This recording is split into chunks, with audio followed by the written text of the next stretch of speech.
Hello friends, எல்லோரும் எப்படி இருக்கீங்க? நல்லா இருக்கீங்களா? இன்றைக்கி நம்ம ரொம்ப டேஸ்ட்டான, ரொம்ப உடம்புக்கு ஹெல்த்தியான கோதுமை ரவையில் உப்புமா தான் செய்ய போகிறோம். வாங்க ஃப்ரெண்ட்ஸ், இது எப்படி செய்யறதுன்னு நம்ம வீடியோக்குள்ளே போயிட்டு பார்க்கலாம். கோதுமை ரவை உப்புமா செய்யறதுக்கு இப்போ நம்ம என்னென்ன பொருள்லாம் வேணும்ன்ட்டு பார்க்கலாம். கடுகு 1 ஸ்பூன், கடலைப்பருப்பு 1 ஸ்பூன், ஜீரகம் ஒரு அரை ஸ்பூன் சேர்த்துக்கலாம். பச்சை மிளகாய் உங்கள் காரத்துக்கு ஏற்ற மாதிரி சேர்த்துக்கோங்க. வெங்காயம் ஒரே ஒரு பெரிய வெங்காயத்தை நீள நீளமாக கட் பண்ணி எடுத்துக்கோங்க. கேரட் 1 மட்டும் குட்டி குட்டி பீஸாக கட் பண்ணிக்கலாம். நெக்ஸ்ட்டு வந்து பீன்ஸ் தேவையான அளவுக்கு கட் பண்ணிக்கலாம். கருவேப்பிலை கொஞ்சம், கொத்தமல்லி தழை கொஞ்சம். கோதுமை ரவை வறுத்தது தான் இது. வறுத்த கோதுமை ரவை உங்களுக்கு தேவையான அளவு எடுத்துக்கோங்க. இந்த கிளாஸில் வந்து நாங்கள் 2 கிளாஸ் அளவுக்கு கோதுமை ரவை எடுத்துக்கிறோம்.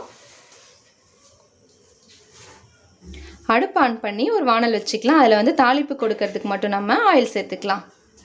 ஒரு 2 ஸ்பூன் அளவுக்கு ஆயில் சேர்த்துக்கலாம். ஆயில் நல்லா ஹீட் ஆனதுக்கப்புறமா இதில் நம்ம கடுகு சேர்த்துக்கலாம். கடலைப்பருப்பு,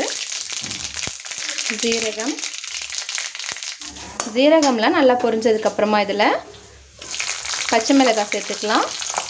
கருவேப்பிலை, வெங்காயம். நம்ம வெங்காயத்து கூடவே உப்புமாவுக்கு தேவையான அளவுக்கு உப்பு இப்போவே சேர்த்துக்கலாம்.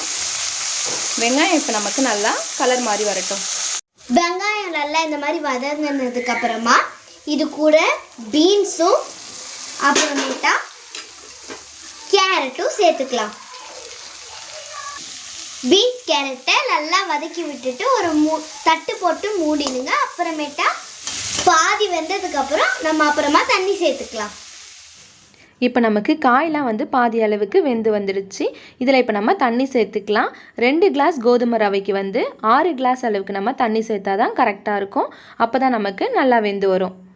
தண்ணி சேர்த்து இந்த மாதிரி கொதிச்சதுக்கப்புறமா நம்ம கோதுமை ரவையும் சேர்த்துக்கலாம்.